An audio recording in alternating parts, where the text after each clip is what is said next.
பெண்கள் தலைமை தாங்குகின்ற இந்த குடும்பங்கள் பெரும்பாலும் வறுமை கோட்டுக்குள்ளே வாழ்கின்ற குடும்பங்களாக இருந்து கொண்டிருக்கின்றது.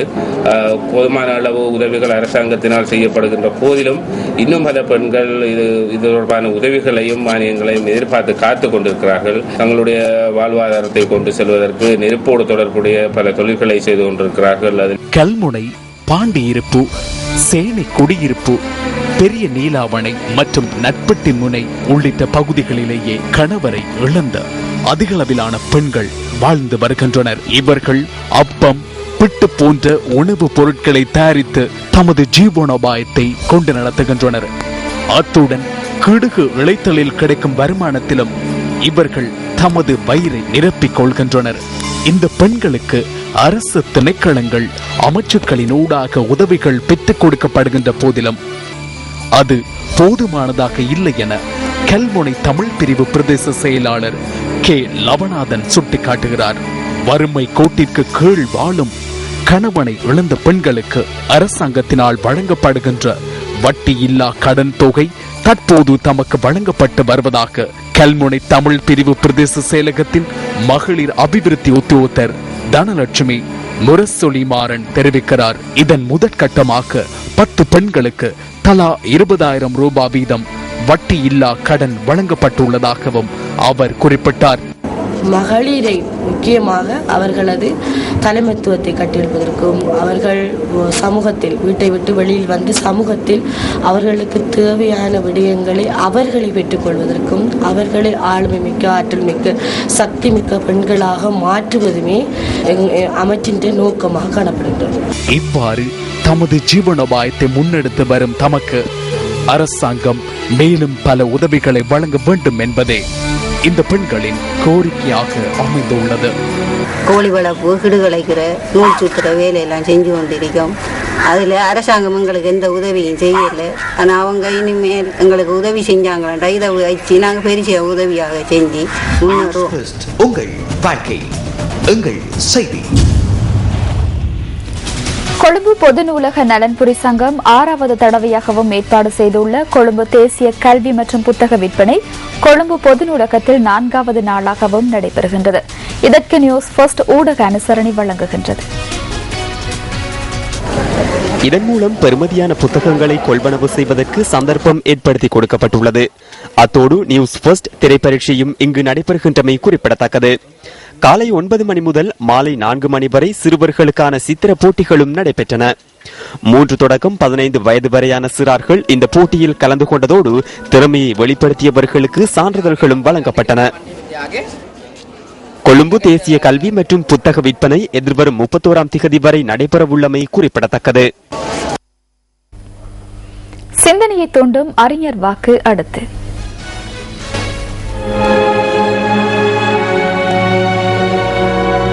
பெரும் செல்வந்தர்கள் அன்றே சாதாரண ஏழை மக்கள் ஆட்சி செய்வதே உண்மையான ஜனநாயகமாகும்.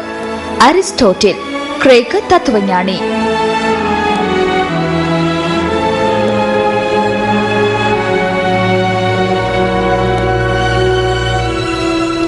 வில்கமுவ எலஹெர வீதியூடாக மணலேற்றிச் செல்லும் லொரிகளுக்கு தற்காலிகமாக தடை விதிக்கப்பட்டுள்ளதாக புவி சரிதவியல் மற்றும் சுரங்க பணியகம் தெரிவிக்கின்றது.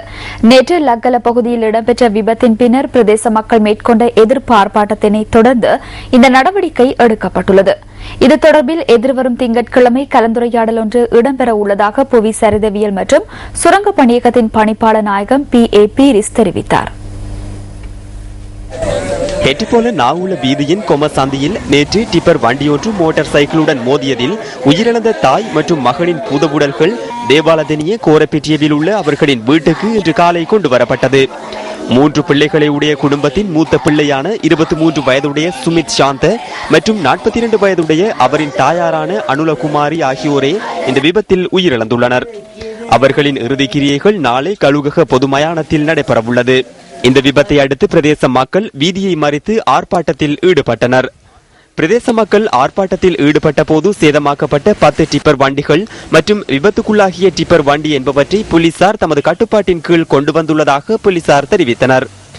விபத்தின் பின்னர் தப்பிச் சென்ற டிப்பர் வண்டியின் சாரதி கைது செய்யப்பட்டு நாவுல நீதிமன்றத்தில் ஆஜர்படுத்தப்பட்டதை அடுத்து அடுத்த மாதம் 8ஆம் திகதி வரை விளக்கமறியலில் வைக்குமாறு உத்தரவிடப்பட்டுள்ளது. இதேவேளை கடந்த வியாழக்கிழமை பேராதனையில் இடம்பெற்ற விபத்தில் இருவர் உயிரிழந்தமை தொடர்பில் ராணுவ உத்தியோகத்தர் ஒருவர் மீண்டும் கைது செய்யப்பட்டு நீதிமன்றத்தில் ஆஜர்படுத்தப்பட்ட பின்னர் 5 லட்சம் ரூபாய் ரொக்க பணம் மற்றும் 2 சரீரப்பிணைகளுடன் விடுதலை செய்யப்பட்டுள்ளார். அடுத்த மாதம் 23ஆம் திகதி இந்த வழக்கு விசாரணைக்கு எடுத்துக் கொள்ளப்பட உள்ளதோடு விபத்தில் காயமடைந்த 2வது நபர் நேற்றிரவு உயிரிழந்தார். இந்த விபத்துடன் தொடர்புடைய ராணுவ அதிகாரி ஏற்கனவே நீதிமன்றத்தில் ஆஜர்படுத்தப்பட்டு 2 சரீரப்பிணைகளுடன் விடுதலை செய்யப்பட்டதோடு அந்த சந்தர்ப்பத்தில் உயிரிழந்த நபருக்கு 50,000 ரூபாய் நட்டஈடு வழங்குமாறு நீதிமன்றம் உத்தரவிட்டது. இதேவேளை கொழும்பிலிருந்து மாத்தறை நோக்கி சென்ற சொகுசு பஸ் ஒன்று அம்பலாங்கோட பகுதியில் இன்று காலை 5:30 அளவில் விபத்துக்குள்ளாகி 10 பேர் காயமடைந்துள்ளனர். அவர்களில் 3 பேர் கராப்பிட்டிய வைத்தியசாலையில் அனுமதிக்கப்பட்டுள்ளதோடு ஏனையோர் பலப்பிட்டிய வைத்தியசாலையில் அனுமதிக்கப்பட்டனர். தொடர்வது வெளிநாட்டுச் செய்தி. சுறா மீன்களின் தாக்குதலில் இருந்து தப்புவதற்கான ஆடையொன்றை ஆஸ்திரேலிய ஆராய்ச்சியாளர்கள் வடிவமைத்துள்ளனர். மேற்கு ஆஸ்திரேலிய பல்கலைக்கழக விஞ்ஞானிகளும் கடல்சார் கல்வி நிறுவனம் மற்றும் ஆடை வடிவமைப்பாளர்களும் இணைந்து சுறா மீன்களின் தாக்குதலில் இருந்து மனிதர்களை காப்பாற்றக்கூடிய ஒரு வகை ஆடையை உருவாக்கியுள்ளனர். இந்த ஆடையை அணிவதன் மூலம் சுறா மீன்களின் பார்வைக்கு மனிதர்கள் புலப்படாமல் இருப்பதுடன் அவற்றினால் உணர்ந்து கொள்ள முடியாத ஒரு குழப்ப நிலைக்கு சுறா மீன்கள் உட்படுத்தப்படுகின்றன.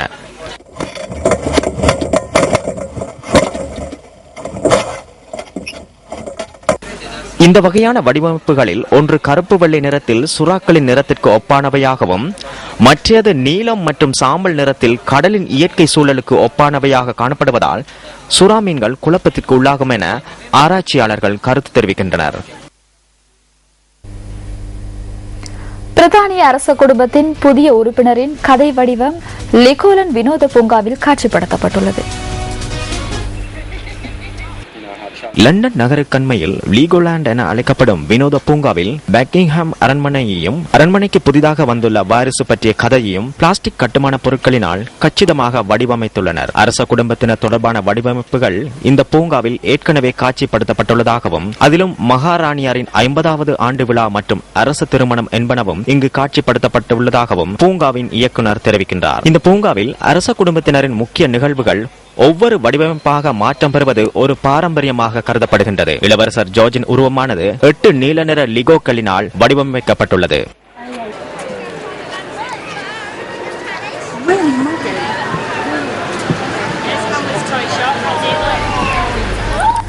சிரியாவின் ஆயுத குழுக்கள் வடக்கு மற்றும் தெற்கு பகுதியில் அமைந்துள்ள ராணுவ நிலைகளை கைப்பற்றியுள்ளதாக தெரிவிக்கப்படுகிறது. சிரியாவில் போராடி வரும் ஆயுத குழு வடக்கு மற்றும் தெற்கு பகுதியில் அமைந்துள்ள உரிமைகள் கண்காணிப்பு குழு ராணுவ நிலைகளை கைப்பற்றியுள்ளதாகவும் 51 ராணுவ வீரர்களை கொன்று குவித்துள்ளதாகவும் தெரிவிக்கப்படுகின்றது. கடந்த வாரம் நடந்த இந்த தாக்குதல் பற்றிய காட்சிகளை அந்நாட்டின் சமூக இணையதளம் ஒன்று வெளியிட்டுள்ளது. இந்த காட்சிகள் ஆயுத குழுக்களினாலேயே ஒளிப்பதிவு செய்யப்பட்டுள்ளதாக தெரிவிக்கப்படுகின்றது. இஸ்லாமிய கலிஃபா ஆதரவாளர்கள் என்ற அமைப்பு இந்த தாக்குதலுக்கு உரிமை கோரியுள்ளதாக செய்திகள் தெரிவிக்கின்றன.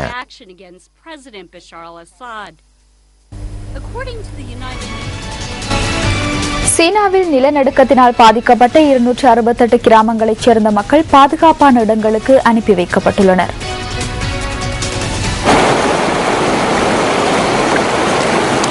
சிச்சுவான் மாகாணத்தின் காணி மற்றும் வளங்கள் துறை திணைக்களத்தினால் வெளியிடப்பட்ட எதிர்ப்பு கூறலுக்கு அமைய எதிர்வரும் நாட்களில் நிலச்சரிவுகளுக்கான வாய்ப்புகள் அதிகமாக காணப்படும் என்ற கருத்தின் பேரில் அம்மாகாணத்தில் 268 கிராமங்களைச் சேர்ந்த மக்கள் பாதுகாப்பான பிரதேசங்களுக்கு மாற்றப்பட்டுள்ளனர். கடந்த திங்களன்று ஏற்பட்ட 6.6 ரிக்டர் அளவிலான பூகம்பம் காரணமாக கிராமத்தின் மலைகள் பாரிய அளவில் விரிசல் கண்டுள்ளது. இப்பிரதேசங்களின் நிலச்சரிவு ஆபத்து அதிகமாக காணப்படுவதாக செய்திகள் தெரிவிக்கின்றன. இம்மக்களை பாதுகாப்பான பிரதேசங்களுக்கு மாற்றும் பணியில் 100 சேவையாளர்கள் 20 குழுக்களாக பிரிந்து பணியாற்றுகின்றனர்.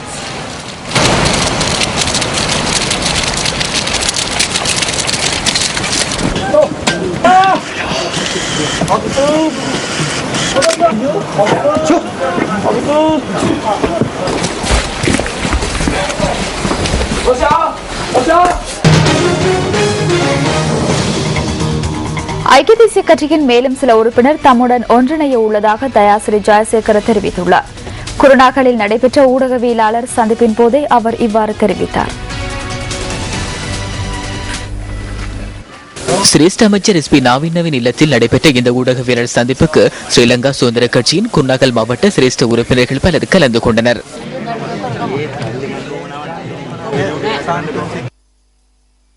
මම හැබැයි කියන සූදානම් නැහැ. මම ජනාධිපතිතුමාට කිව්වෙත් නැහැ. මට මහමැති අපේක්ෂකම எனக்கு முதலமைச்சர் வேட்பாளர் பதவியை தந்தால் நான் ஐக்கிய தேசிய கட்சியிலிருந்து வருகிறேன் என்று நான் ஜனாதிபதியிடம் கூறவில்லை. எனக்கு 44 வயதாகிறது.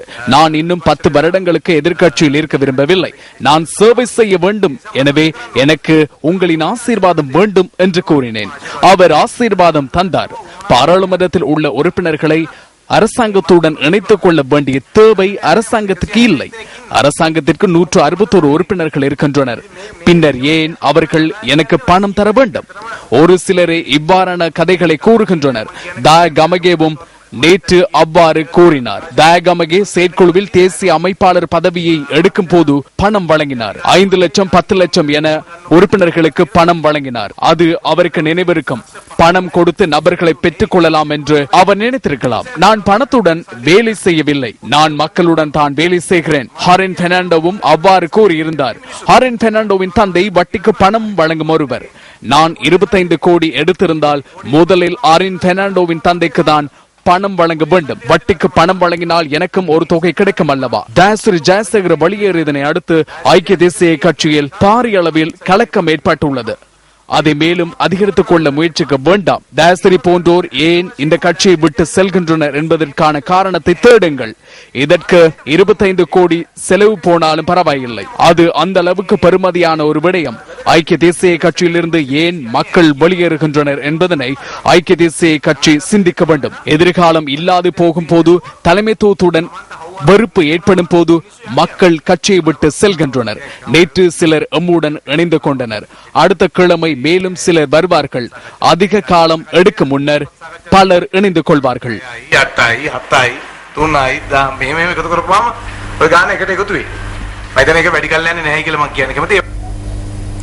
அமைச்சர் ஜெயரத்ன ஹேரத் இதன் போது கருத்து வெளியிட்டார்.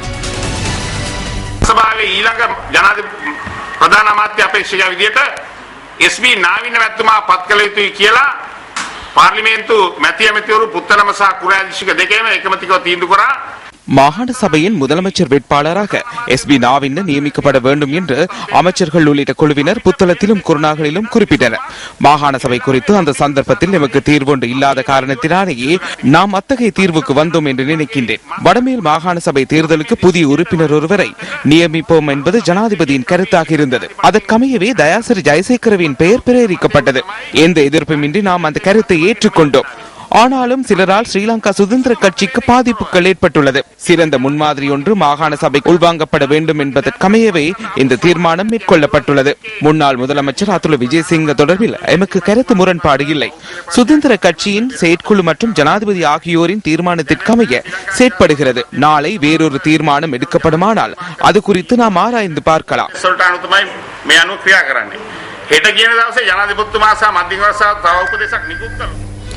முன்னாள் வடமேல் மாகாண சபையின் முதலமைச்சர் அதுல விஜயசிங்க குருநாகல் நகரில் இன்று ஊடகவியலாளர் சந்திப்பொன்றை ஏற்பாடு செய்திருந்தார்.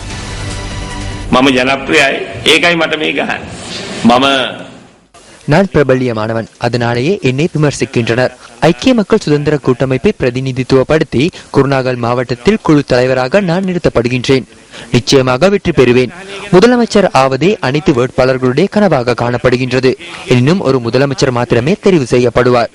அது பொதுமக்களின் கைகளிலேயே உள்ளது. கட்சியை வெற்றி பெற செய்வதற்காக அவர் போட்டியிடுகின்றார் என்றால் மகிழ்ச்சி அடைவேன்.